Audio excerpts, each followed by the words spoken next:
हिंदुस्तानियम tales and talks, गाथाओं और गपशप के इस चैनल में आपका स्वागत है। आज की प्रस्तुति है नीरज पांडे की किताब गालिब डेंजर की समीक्षा। राष्ट्रीय फिल्म पुरस्कार जीतने वाले और तकरीबन आधा दर्जन उल्लेखनीय फिल्में लिखने वाले नीरज पांडे की ये पहली औपन्यासिक कृति है। लेखक फिल्म से जुड़े हुए हैं, सो उनकी किताब फिल्मी शैली में होना स्वाभाविक लगता है। अब इसे एक क्राइम थ्रिलर माने या बस एक फिल्मी पटकथा का कथात्मक रूपांतरण जो पुस्तकाकार हो गई है। इस पुस्तक को प्रभात प्रकाशन दिल्ली ने छापा है। एक बात तो है, गालिब डेंजर किताब का ये नाम उत्सुकता पैदा करता है। यह उत्सुकता पुस्तक के प्रस्तावना वाले अध्याय से लेकर उपसंहार के शुरुआती पृष्ठ तक बनी रहती है। पूरे कथानक का ताना बाना इस तरह बुना हुआ है कि दृश्यों में पर्याप्त विवरणात्मक विस्तार न होने के बावजूद अगर पाठक अपनी कल्पनाशीलता को जरा भी हवा दे तो किताब एक ग्राफिक नावल जैसा आस्वाद प्रदान करती है। चाक्षुषता के आधिक्य ने विवरणात्मक विस्तार को कहानी उपन्यासों में खत्म सा ही कर दिया है, पर यहाँ ये स्वाभाविक और सप्रयास लगता है। लेखक चाहता है कि कहानी में तेजी और प्रवाह बना रहे, क्योंकि अगर इस सिनेमाई कहानी में कुछ फिल्म सरीखा अतिरेकी और अतार्किक है तो पाठक को ठहर कर सोचने का मौका ही न मिले। इसकी तेज रफ्तारी पाठक को किसी बढ़िया एक्शन फिल्म का सा आनंद देती है। बहुत संभावना है कि अंग्रेजी में जब ये किताब लिखी गई हो तो इसका ध्येय फिल्म बनाना ना हो, पर बहुत मुमकिन है कि इस पर कोई हिंदी फिल्म जल्द ही बने। वैसे भी उपन्यास का आरंभ और अंत दोनों ही फिल्मी अंदाज में होता है। यहाँ तक कि जहाँ जहाँ कहानी मोड़ लेती है सब कुछ सिनेमाई अंदाज में ही है। किसी हिंदी मसाला फिल्म के सारे अवयव इसमें मौजूद हैं। गरीबी, अमीरी, सुख दुख, मस्ती, रोमांच, रहस्य, रिश्ते नाते, मिलन बिछोह, भाग दौड़, खून खराबा, लड़ाई झगड़ा, बदला, बलिदान, धोखा, वफादारी, अभिसारिका, नायिका, खलनायिका, नायक, सिद्धांतवादिता, मानवीय चेहरे वाला खलनायक, बेईमानी, डायलॉगबाजी, जुमले सब हैं इसमें। यहाँ हाजी अली हैं तो डांस बार भी है, चाल और झोपड़ है तो फ्रांस और 5 स्टार भी, नेह स्नेह है तो देह भी, एक संदेश भी। सारे मसालों का मिश्रण इतना सटीक और संतुलित बना है कि कहीं कुछ अतिरंजी नहीं लगता। ये उपन्यास रूपी पटकथा जब फिल्म का रूप लेगी तो कितनी प्रभाव उत्पादक होगी ये तो अभी नहीं कहा जा सकता। बेशक बहुत से बदलाव अपेक्षित होंगे, लेकिन ये निश्चित है कि ये कहानी एक हिट फिल्म का मसाला तो है।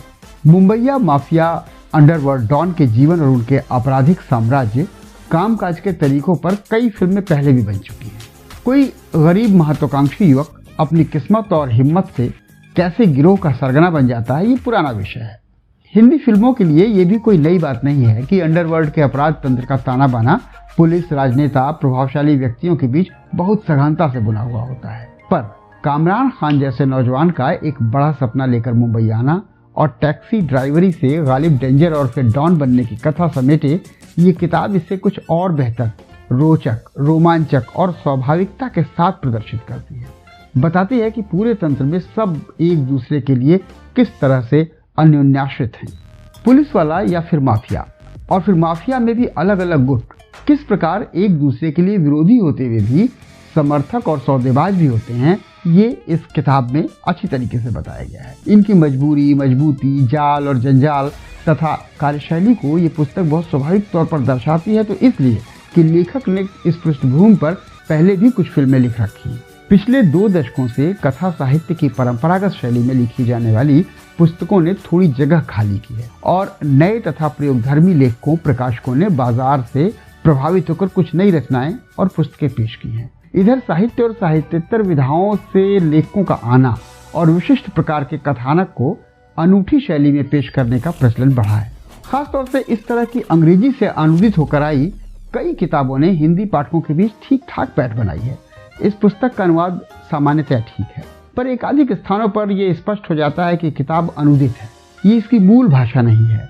मूल लेखक अपने चरित्र को समझता है और उससे उन्हीं शब्दों के जरिए बात व्यवहार कराता है जो उनके मुंह से ठीक लगेगा, जबकि अनुवादक उस किताब या चरित्र को उस तरह आत्मसात नहीं करता। अनुवादक नहीं जानता कि किस चरित्र के मुंह में कौन से शब्द देने हैं। पुस्तक में कुछ स्थानों पर अनुवाद और उसका संपादन विशेष तौर पर खटकता है। इसे उपन्यास के शास्त्रीय विधान, प्रारूप, शिल्प और विधा से थोड़ा परे रखें। इसे लिटरेचर माने या पल्प लिटरेचर में गिने अथवा पॉप लिटरेचर कह लें, जो भी माने जाने समझें, पर पुस्तक अपनी पठनीयता और पाठकों के मनोरंजन के मूल मानदंडों पर पूरी तरह से खरी उतरती है। भले ही इसे कुछ विद्वज्जन साहित्यिक कृति न समझें, उस श्रेणी में रखने से गुरेज करें, पर आधुनिक दौर में इसे एक साहित्यिक विधा की पहचान देनी होगी। अमूमन औपन्यासिक कृति का अंत एक सुखद संदेश के साथ होता है। ये भी उम्मीद की जा सकती है कि कोई बड़ा रहस्य आखिर में खुलेगा अथवा राज बना रहेगा, पर पुस्तक के अंत में ऐसा कुछ नहीं होता। इसके बावजूद वह अंत तक पाठकों को बांधे रहती है। पुस्तक के आवरण पर ही फिल्म अभिनेता नसीरुद्दीन शाह का एक वक्तव्य मोटे अक्षरों में छपा है, जो कहता है कि अगर आप हिंदी सिनेमा के शौकीन हैं तो ये किताब आपके लिए मनोरम व्यंजन है। ये कथन इस पुस्तक के बारे में बिल्कुल सटीक है। ये किताब बेहद पठनीय और संग्रहणीय है, बावजूद इसके कि किताब की बाइंडिंग बहुत अच्छी नहीं। तो इस बार गालिब डेंजर की समीक्षा, अगली बार इंतजार कीजिए अगली किताब का।